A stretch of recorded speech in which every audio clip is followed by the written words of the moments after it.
We have over 5,000 active properties that are on our subscription.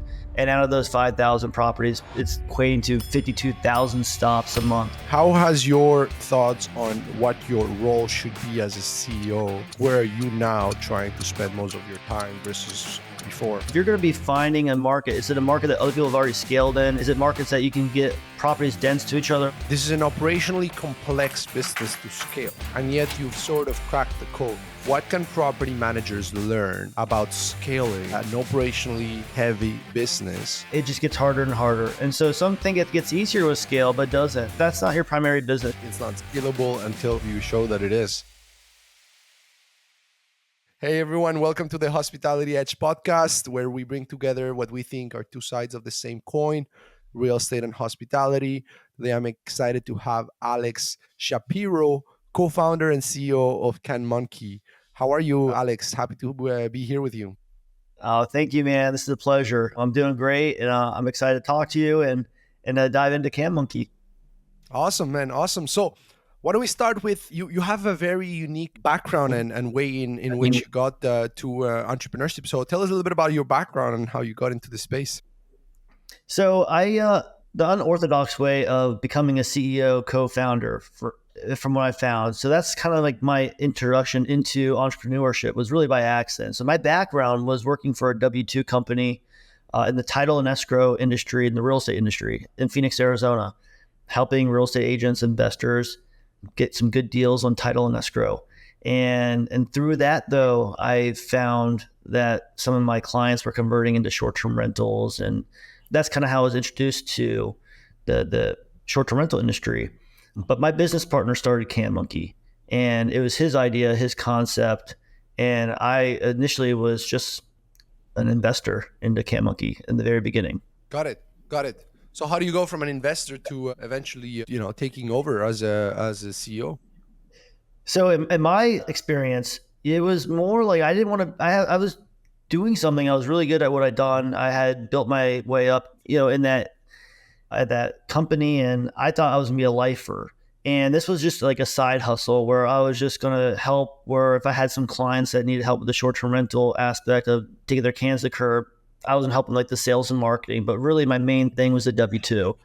But ultimately, the pandemic happened, and I lost my job in that corporate America job. And so when I was kind of thinking about what I was gonna do next, I had this side hustle, which was CanMonkey, which was really just like a side project. I was getting some momentum because it was a pandemic and people were still traveling, and especially here in Arizona, things were a little bit different amongst other states. So people were flying out here and still traveling. And I saw maybe a need for CanMonkey to, put some more effort into that and not really put that on the back burner anymore. So I really put a lot of effort into CanMonkey that year during the pandemic. And it was enough to keep me going. And it wasn't until 2022 where I'd proven myself enough where we were taking this from, a side hustle to now a company. And we needed to kind of make things a little bit more professional, I guess. Like we needed terms or titles. I couldn't just call myself an owner or investor.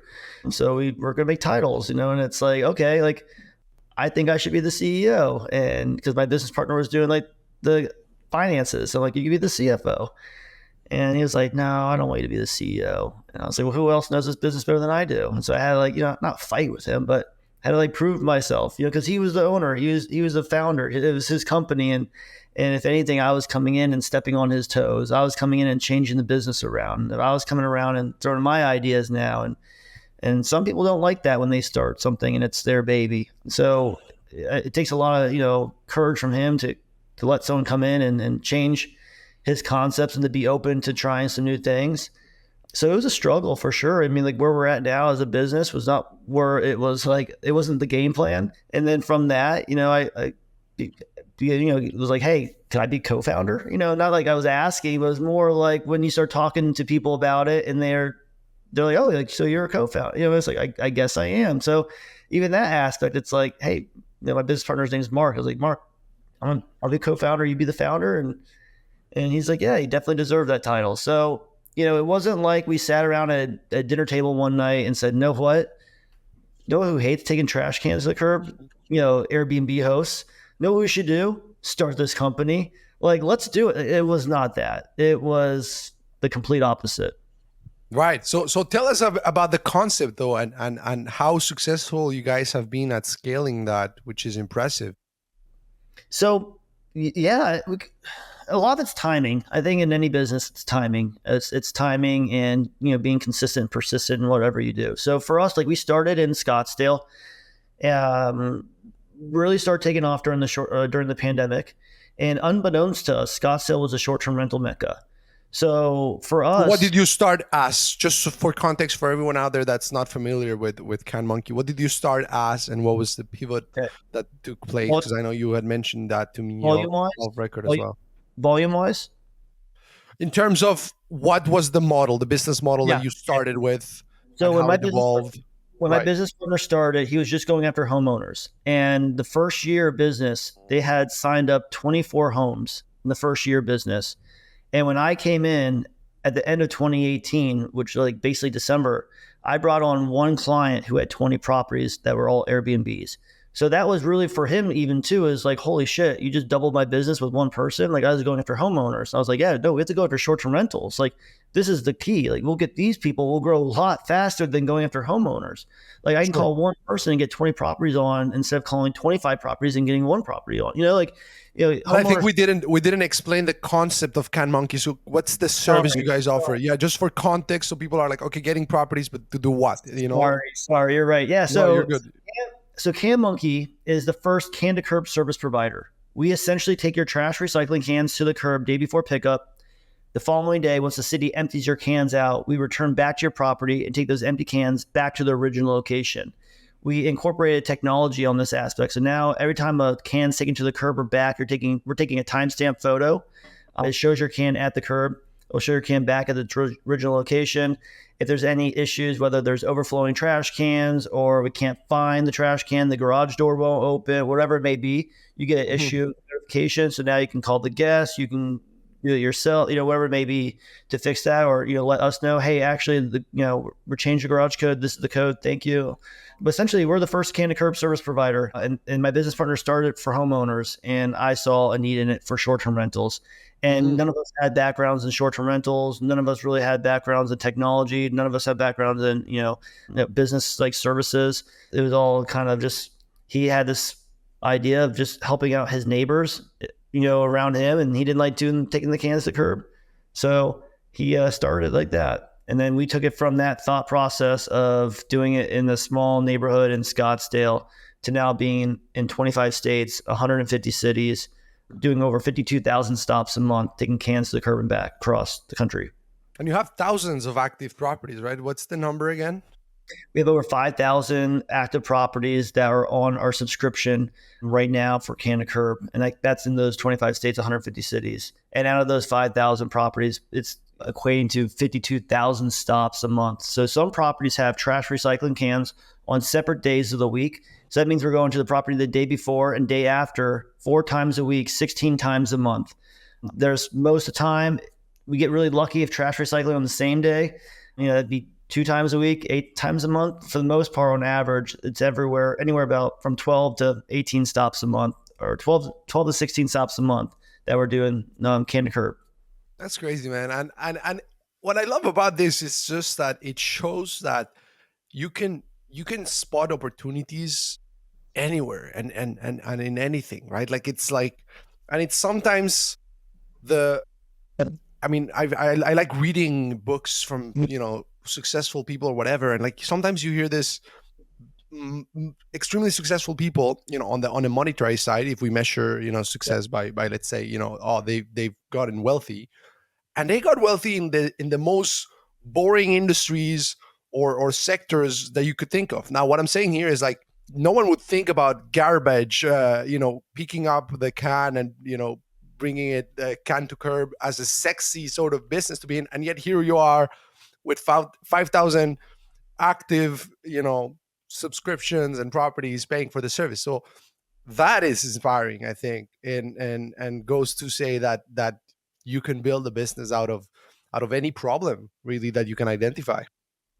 You're a million percent right. And that's where, even for me, it's like I pinch myself every morning. Like this wasn't the game plan. Like, yeah, we are like delusionally optimistic thinking that we would eventually maybe get 100,000 properties, but still it's like such a drop in like like how, how are we going to do that? How are we going to get to 100 properties? How are we going to get to 500? Each growth has been, leading to new growing pains. And so while we've grown, we had to implement new systems, new processes to help us continue the consistency and the routes that we're doing, and also growing into new markets. But it's really true.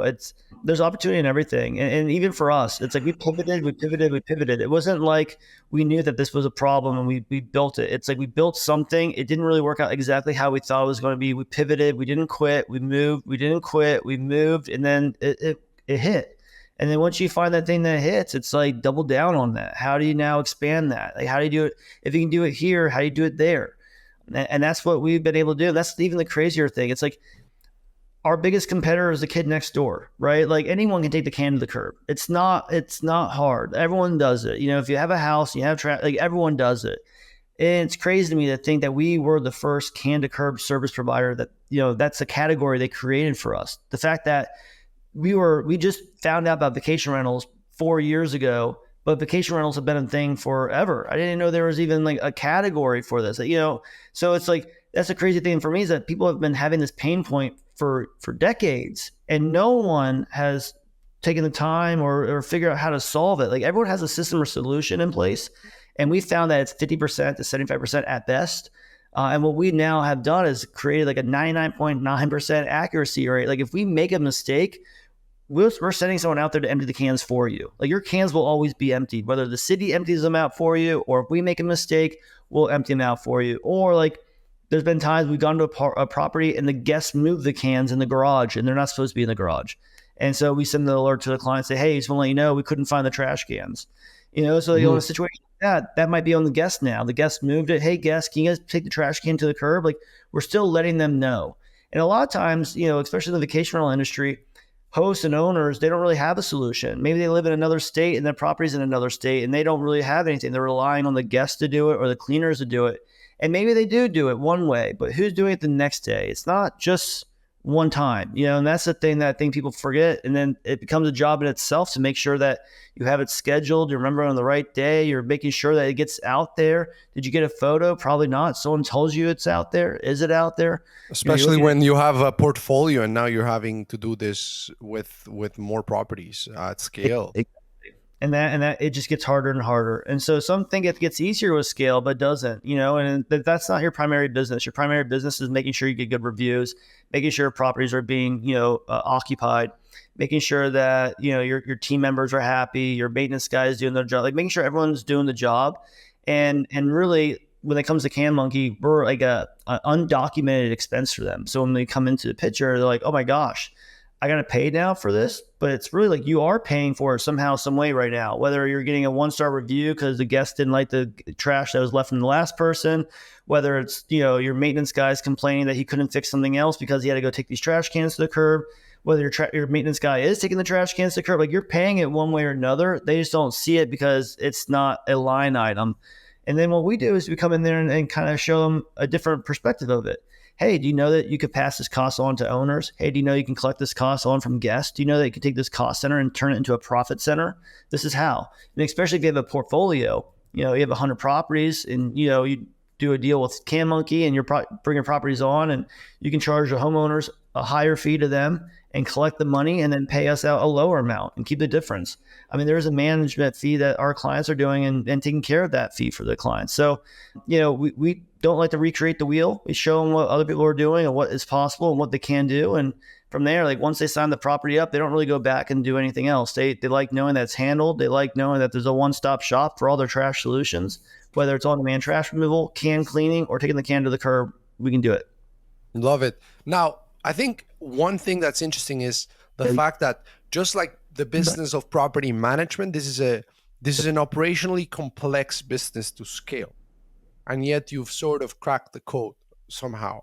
So what do you think, like if we put ourselves into the mindset of, okay, what can property managers learn about scaling an operationally heavy business from what you've learned in growing an operationally heavy business? What would you say are some of the learnings there? Making sure, like for us, really it comes down to volume and it comes down to like density, right? So on a management side, what we've found is they'll pick a location and they'll have a lot of the properties that they're managing if they have a portfolio all around the same area. And that's smart for them because now they have a maintenance guy going to multiple properties. They're all kind of close together. So if you're going to be finding a market, if you're scaling in a market, is it a market that other people have already scaled in? Is it a market that you could scale in? Is it markets that you can get properties dense to each other? Like for me, like, and people are able to do it, but like for me, like finding like properties in remote areas, like that would scare me, but like, but some people do it all the time. So, but for me, Mm. like go to remote areas for CanMonkey, it's like if I have a client that's already out there and they have a portfolio of 12, 15 properties, that's enough for me now knowing, okay, if they have 12, 15 properties, I know I need at least 75. So, okay, they have 12, 15. I can get started with that 12, 15, but I need to go find another 12, 15. I got to find another someone with 5 properties or 20 properties and add all those properties on for me to make sense. So if another Mhm. company is doing something like that and you're going to a new market, what vendors do you need? Are you able to scale with your vendors? Are you able to, can you get a cleaning company that can scale to 5 properties? Can you get a CanMonkey company that can do 1 property to 5 properties? Can you find a maintenance guy? So it's like that way for you, if you know all your I's are dotted and all your T's are crossed, all you need to do is go get new properties. And if you can go get new properties, you already know that on the back end, you already got a linen service, you already have the cleaning service, you already have, your landscaping service. Like now all you're doing is adding properties on. And so that's what's cool for us is that like I know what my bread and butter is. My bread and butter is adding properties onto our routes and service the cans to curb.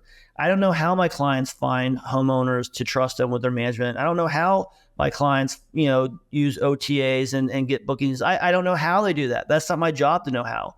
My job is to make sure that when they get those properties and they bring them on to CanMonkey service, that I did the best job I can to take those cans to curb, that they get no issues from their guests, so that now those guests are leaving 5-star reviews, and so that my clients can get more properties and go from 5 properties on their portfolio to 10. Because when they add those 5 extra properties, who are they going to add on for the can to curb? Me. So it's the same thing. It's like if I was going to grow a portfolio in a new market, it's can I grow in that area? Do I have the right partners in that area? Like how large can I grow this? And that's what I'm looking at. I'm looking at all the other things that I need. Because if I already know I can get the clients, then cool. But can you do everything else right? And that's what I would look Right, for. right. And I think there's similarities in again what you're doing versus, let's say, a property manager thinking of scaling into a new market. So what you're saying is you want density, you want to make sure that you can get to some level of economies of scale by having, you know, properties in one same area so you can leverage resources, right? Spread your cost into more properties, basically. Now, Yes.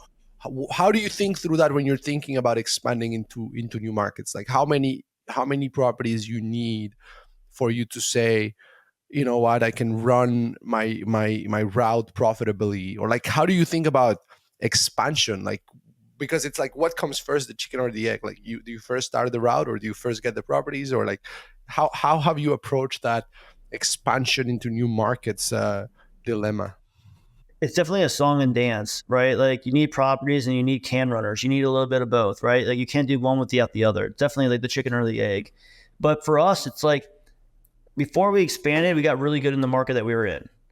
So for us, it's like we got to check all of our balances, got to figure out make all of our mistakes in Arizona and figure out, okay, how do we do this? What's the right route? Like at first we were giving 4-hour routes, and then we realized can runners didn't like running 4-hour routes. So then it's like, okay, what's the right amount of routes? What if we give them a route that's an hour long but give them 4 routes? Maybe that works. So like, you got to try things out, and then once we found what that middle ground was and what was working, and then you can say like, okay, you know what? We just opened up that market, in Peoria, which is 30 minutes away. And we never did anything going there. We never did anything, physical. That was cool. We did that whole thing virtually, even though it was 30 minutes away. So it's like, okay, cool. If we did that 30 minutes away virtually, could we do it now virtually 3 hours away? Could we do it virtually 10 hours away? How did we get that done virtually that way? So then we got in the mindset of like, really, if someone made a mistake and didn't show up on a route, I could drive over there and do it. But then I'd be like, no, I'm not doing it because I can't do that in Austin, Texas. I can't do that in Park City. So like we had to train it like we weren't here and almost let the route fail we wouldn't let it fail. We would almost have to let it fail because that's what we have to figure out in the markets that we're not there. So I couldn't be the Band-Aid. So once you start figuring that out here locally where you can still kind of control it a little bit, then you're like, okay, we got it. Let's try the next one. So you just kind Mhm. of, how many properties do I need to run a route? Okay, well, I have a route that has 10 properties on it, and I have a route that has 25 properties on it. So, like, let's try to get a route that can get about 12 to 15 properties. Okay, do we make money on that route? Not really. Do we make money on the route that has 25 properties? We do. Okay, so now we know if we get 12 to 15, we need another 10. So, like, now we know these different thresholds of how many we need to get started, how many we need to break even. And, like, now we're in a business where, not that we were desperate before, but we were in this process of like people saying you can't scale, you can't be sustainable, you can't be profitable. So we had to kind of show them that they're all wrong. So we had to go scale. We had to show that we're sustainable. We had to be profitable. So then we got to that point where we started doing those things. It's like, why are we doing this? Like, what, like, does it? I'm in 25 states, 150 cities. That's great. But what if I was in 10 states and had like 10,000 properties? Would that even be better? So it's like, okay, so like we don't need to do it. So now we're in a position where like we're not being picky and choosy, but we're being a little bit more decisive, or being picking our new markets a little bit better. Like if they got 50 properties or 60 properties and we can put them in our application now, which we invested all this money in, that literally helps us, manage this a lot better than what it was 4 or 5 years ago. It gives us a green light. So it's so much easier now. So essentially I just get a Excel list of prospects properties. I add it into my application with the service days. It will like put out an algorithm that we built that will basically tell me out of these properties I can build this many routes. It can be this much profit. I can add this one to be this. It builds the whole thing out for us. And so now I just say, yeah, let's do it. So we can get started in a new market making, profit right away because the route looks great. And that's a no-brainer. There are also going to be markets that we get into that we're not making any money on. But then I know, hey, you know what? There's a huge client there that might need us. There's some other smaller clients there that need us. Give me 90 days to see if I can add an extra 50 properties. And we typically, can add more than that. So, once when we go there, like it's just now like it's definitely a song and dance. You need the properties, you need the interest, but you also need to get the can runners. And getting the can runners, we found is not very hard for us. There's a lot of people in this world that are looking to make extra income. A lot of people in this world are already using their car and phone and doing other gig economies. And a lot of people are looking for new opportunities outside of just doing, taking people in their car and taking food in their car. And that's where CanMonkey comes into play. CanMonkey is giving a consistency. We're giving you the same route every week. You get a little bit better knowing that route that you did last week. So you're getting a little bit more familiar with it. Now you know like the little idiosyncrasies. That gate is a little janky. You got to lift it up and over. And they start, doing it a little better. So now that what we paid them, $28 for, that took them an hour and 10 minutes to do, they're now completing that route in 50 minutes and still getting paid for an hour and 10 minutes, because they're beating the system. They're doing it a little bit better. We give them about 4 minutes at each stop and they're getting it done in 1 minute, so they're getting paid for that extra.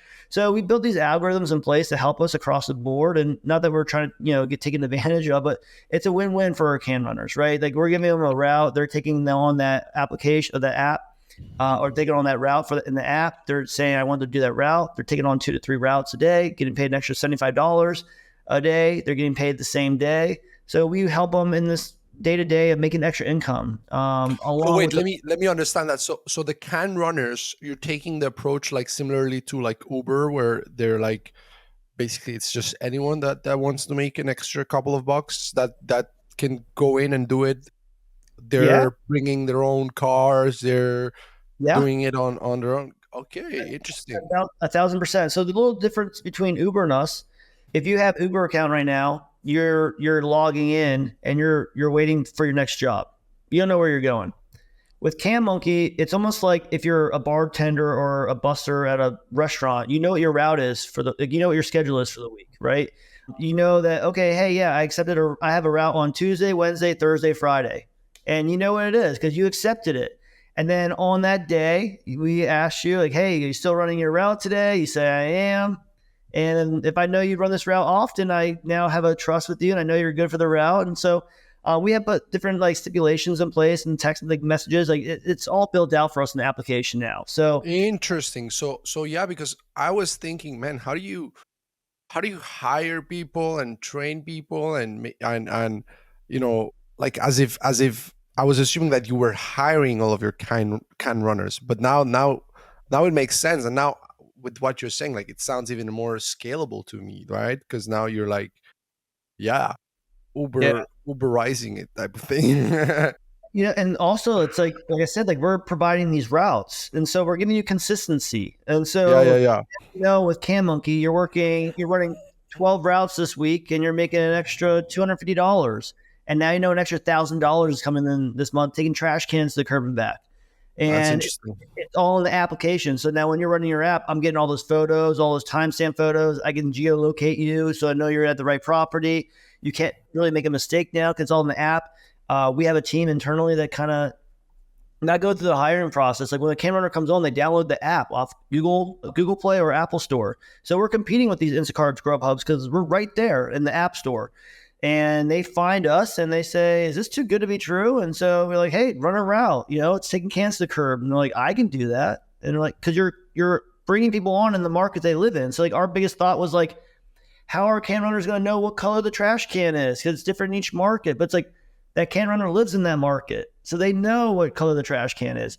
And other thought process was like, I don't know how to drive in the snow because I live in Arizona. It doesn't snow here. How are they going to know how to drive in the snow in Park City? It's like they live in Park City. They know how to drive in the snow. They live there. So like all these like negative thought process or like what I thought wouldn't make it work was never really actually a real thing because we're not hiring, but like we're bringing people on into our community that are in that community. It's like we're really empowering the local business owners and the small businesses because whether it's the individual, independent contractor that is looking to make extra money or the on-demand junk removal company that we're using in that market, we're providing them that money and that, economy for helping us with our business. Love it. And how many can runners you have for the 5,000 properties you serve? We on our platform we have over 12,000 can runners that have applied, and currently every week we have 928 routes a week that we have to run, and out of those it's like 725 can runners because some of them run 2 3 routes. So actively we have Wow. 720 some can runners every week helping out with 900 routes, but we have like 12,000 can runners that have applied. And That's so crazy. in all And these you guys are bootstrapped, right? You guys are bootstrapped. You haven't raised any funds or anything like no, that. no, we haven't raised any funds. We're all bootstrapped. All in, like our me and my business partner, and another investor with that is on our team. But yeah, it's just us. I was an investor initially, and now I'm like an operator. So it's Love it. yeah, so it's one of those things where I didn't take any pay. Neither did my business partner for 4 years. We all the money we had in this, we put right back. Like we were making money, obviously, but we weren't making money. The money was going back into the company. It was Hmm. going back to the application. Like so, we weren't making any money, but the company was bringing in revenue. And so it's been great. And like the last year or so, it's like I said, it's light at the end of the tunnel now. It wasn't like Got it. I wasn't doing this for nothing. For a long time, it's like, what am I doing this for?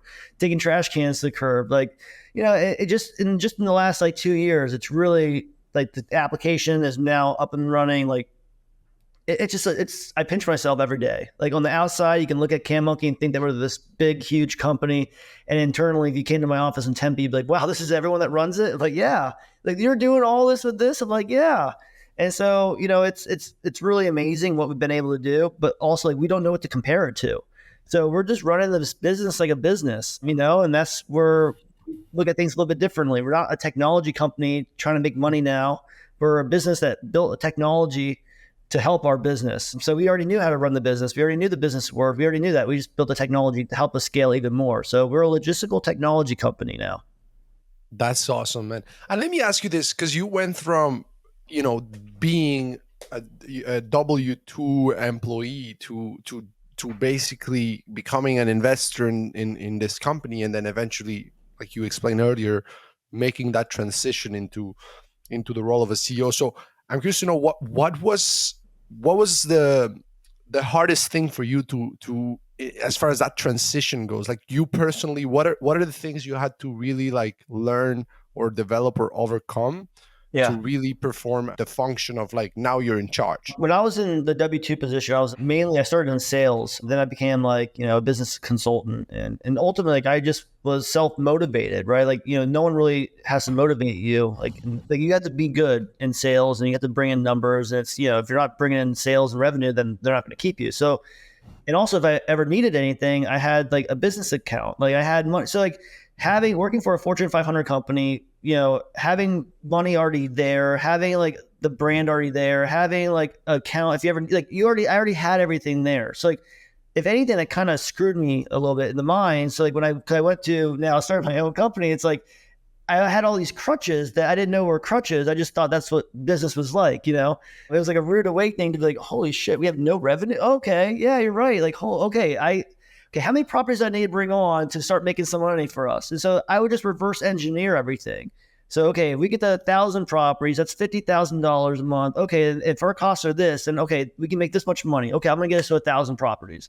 Okay, what if I get us to 2,000 properties? Okay, now I'm bringing this much, and I would just use the $50 times two, like, and I would just like reverse engineer it, and I'd be like, okay, this is what we need to do this, and so it would just like a gamify it, and what the really hard thing was, You gamify it. That's what you're saying. I gamified it. Yeah, like I said, okay, if I get to this and this and this, Nice. and I had to make it like fun for myself because there's no one else to like hold me accountable. Like at one point, I was wearing like 11 hats. I was hiring the can runners. I was the customer service. I was the marketing. I was the sales guy. I was customer. Like I was doing everything. I was helping with accounting. My business partner was stuck in Montreal during the pandemic because I was the only person here making sure the routes got done, making sure we even had can, like all of it. I didn't have an assistant. I had no one, and then also it's like the pandemic was happening. It was very lonely because like no one was even seeing anyone. So I was building this Mhm. whole business during the pandemic with the business partner over WhatsApp while I was in a small office in Industrious, all like remotely. And it was dark times. Like honestly, that's why I'd never go back and do it again. But from that, I also like I couldn't quit. I had, I told people I was going to do it. I had kids watching me. So it's like, at the same time, I feel like for me, I'm just like a different breed, I guess. And so are other people that do this. Cause like, there's so many reasons I could have just went right back into the W-2 position. Like there's so many times I could just be like, you know what? I don't need to do this anymore. I can go right back in here and get a salary. Like, I What don't know. kept you going? Like, what kept you going, man? Like, how did you find that in you to It's just always, it not was quit? always, it was always like a sign from the universe. It was like, I want to quit. And then like I got a call from I got an added meeting with Steve Karen, who was at the time the iTrip CEO.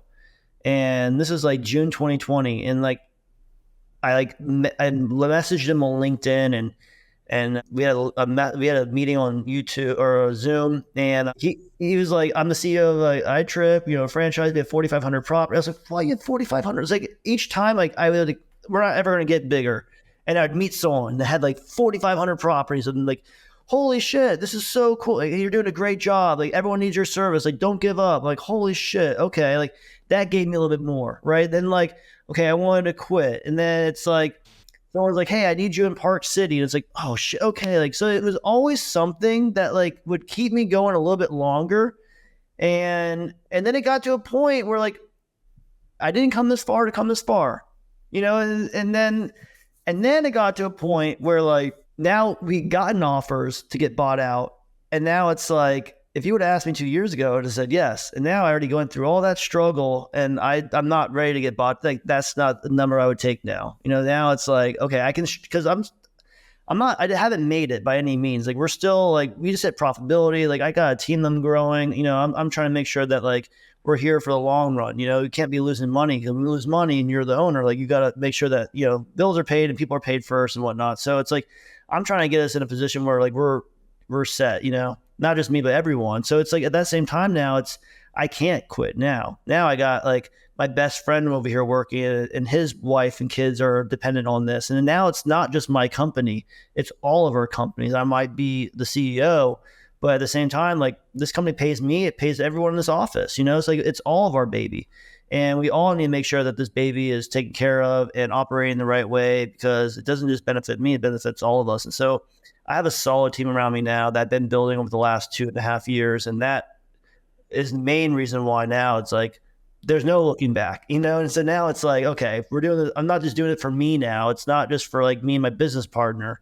It's now for like, it's bigger than us now. Now I have so many clients and like, we have, so over the 5,000 properties, it represents over 2,000 individual clients that, are paying us every month for the service. So it's like, that's even crazy to me to think that we have 2,000 individual clients that represent over the 5,000 properties. So it's people that, not just business, companies that have a bunch of properties. It's the elderly, woman that called us once that said, like, if it wasn't for us, she would have to sell her house because she didn't know how to take her can to the curb. It's the guy that broke his leg that, started using our service and says, hey, my leg's fine now, but I'm still using you. Thanks for, being there for me. It's like, I had no idea you broke your leg. So it's like, it's one of those things that like people rely on the service now. And it's that once again, we talked about at the beginning, like we're the first to do this. And so there's something special in that too, being the first. It's not the easiest. It definitely doesn't have its advantages being the first, but there's a lot of benefits to it when you're able to make it work too. But like, yeah, we're not crazy anymore. Now there's enough, momentum behind us that now it's like, hey, this is a genius idea. But in the beginning, that's not what it was. Yeah, no, I'm sure that at first everyone must have been saying that it was crazy. Like you were saying that it's Yeah. not scalable until you show that it is. Now, I'm curious to know, because you went through the dark periods of like, okay, you were wearing 11 hats and you were responsible for everything and there was no team.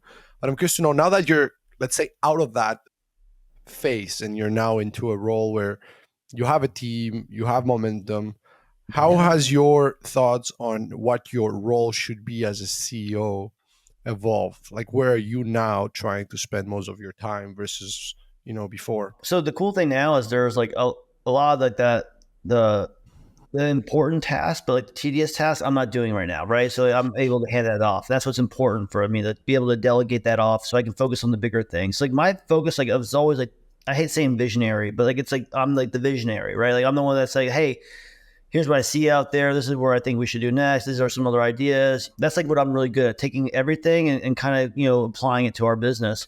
But mainly, like still, that I say this to my team, like I work for them. I might be the CEO, but like I work for every single one of my team members. And so when they have issues, like I go to the office, every day. Like I'm here to work with them. Like I'm a big believer, like I don't like remote working. I want my team here. When there's issues that go on, if something happens, I like that we all are able to hear it. I like that we're all able to solve the problem together. I like that it's now I'm not in the room and out there with them and they're solving the problem alone. It's like I'm leading from behind, but from the front, And so it's, I'm able to go to these conferences and able to, grow the brand and get the company idea or concept out there. And knowing that the team behind me has everything taken care of in the back end, it gives me confidence. And that was some of the biggest issues in the beginning, is that not that I wasn't confident, is that we had one first impression to take the trash can to the curb. Like as easy as it could be, there's a lot of variables that could go in play. So I never want to be in a position where I'm over here saying, hey, this is what we're doing. And then there's clients not getting that. Like, I don't want to be a liar. Like, so it's like my biggest thing is like, hey, we need to do this service right every week, every day, all the time, always, because I can't be out here saying things and then with the thought, that we're not doing it. And we wouldn't be able to scale either. That's the thing, that we've been able to do that because we've been so consistent and persistent. And since we go to your property sometimes 16 times a month, like you would know if we're making a mistake. And so that's what I'm saying. Like we're accurate enough that the fact that if there are issues and we get an issue from a client, it's really not even CanMonkey's fault. It's like, hey, the neighbor said, the guest said, the cleaner said, and then we show the photos, or hey, we were there on this day and this is what the photo looked like. It was empty on Monday. It's Friday now. Is it possible it got filled up after that? Mm-hmm. Oh yeah, I think the cleaners came on Tuesday. Okay, never mind. Thank you. So it's always like, as long as we had that data and those photos and showing that we were there and did our job, it eliminates a lot of issues because it just is proof. And that was one of the biggest things for us to give me confidence and keep growing the company, is implementing those photos and getting those photos. And I remember my business partner said, we can't get photos. We're not going to have, the camera runners won't take photos of the properties. No, we can't get that done. It's like, I need photos. Like I can't do this without it, So like, it's like doing those things that you didn't think that were working. And like, that's a cool thing with me, I think, is that I don't listen to anyone. And even like my business partner, there's been issues with my parents when I was younger. I'm respectful, but there's times where if I think I'm right and I know that's right, I'm gonna bet on myself. And now is in this position with my business partner mainly because he's my mentor. He's 16 years older than me, and he knows a lot more than I do. And I can definitely see how I can come off, not arrogant, but like I know this, and I don't really know it, but I know it in my gut. I know it, and that's what you need to kind of bank on. You have to be a risk taker. You got to, have an intuition and know that it's going to work. Because if it doesn't work, you're going to try something else, and you're going to make it work. And that's what I have. It's like I've never really failed at anything in my life. Maybe I haven't succeeded to the fullest extent in all things, but like I've never quit. I never, not, won at stuff. I really applied myself, and so that's what my thought process was with CanMonkey. It's like, look, I've achieved everything I wanted to achieve. I've done everything that that I've set out to do. Like, if I want to do CanMonkey and I want to grow this, like, I would be the person that could do it. And I just had that delusionally optimistic vision that like I'm gonna be the person that's gonna do it. And Mm-hmm. watch me. And the more people that had said I couldn't do it, I just used it as fuel. And there's still people that tell me I can't do it. And there's still things that like I remember, and I don't take it, personally. I'm like, you're right, probably at the time. I'd probably say the same thing about myself, but I used it as motivation. And so that's how I operate. I love it. And I think one thing that's key on what you said is that failing is only when you stop, right? So most likely a lot of people would have seen a lot of the things you went through and would have said that those were failures, but you don't see them as failures because you didn't stop. Right. Right. And that's powerful. Yeah. I consider it as lessons learned. Yeah, I love that. Yeah. So Alex, what's ahead? What's ahead for you guys? What's the vision? What's next? And where can people connect, man? So as a company, my goal has always been 100,000 properties on subscriptions. The small goal right now is getting to 10,000. So we're halfway there. So our goal is to continuously, better our systems, better our process, get our abilities to get to 10,000 properties. And then from there, who knows, maybe we take on some, capital and really, ramp this up, maybe we keep it all in house, we don't know. But as of right now, we're going to keep making sure that our clients are happy, bring on these new prospects that need our services, keep doing a good job of what we're doing. But if people want to follow our journey, they can follow me on LinkedIn, Alexander Shapiro. I'm on Instagram. I'm on our CanMonkey.com is our website. Reach out to us. If you have any questions, if you're ever interested in our services, if you want to know, I'm really an open book. So if anyone, has any questions, please reach out. My email is alex@canmonkey.com. And I love talking about CanMonkey, and I'm always open to, hearing people's perspective. And everyone asks me like, where's the next market you're going to? And I say, I don't know. My clients will tell me, I'll get a call from someone that says they have 75 properties and need help in Rhode Island. And I'll say, okay, I've never been there, but let's do it. So it's really the client calling me. And if it works out, we'll do it. Love it, man. Love it. Well, listen, thank you so much. It's been very fun and insightful. And yes, as you mentioned, quite a unique journey, quite unconventional, but hey, that's what makes this fun. Everyone has a different story, and yours is quite unique. So I look forward to continuing to see you guys grow, and I'll continue to cheer on the sidelines. So thanks for taking the time, man. Thank you. Awesome.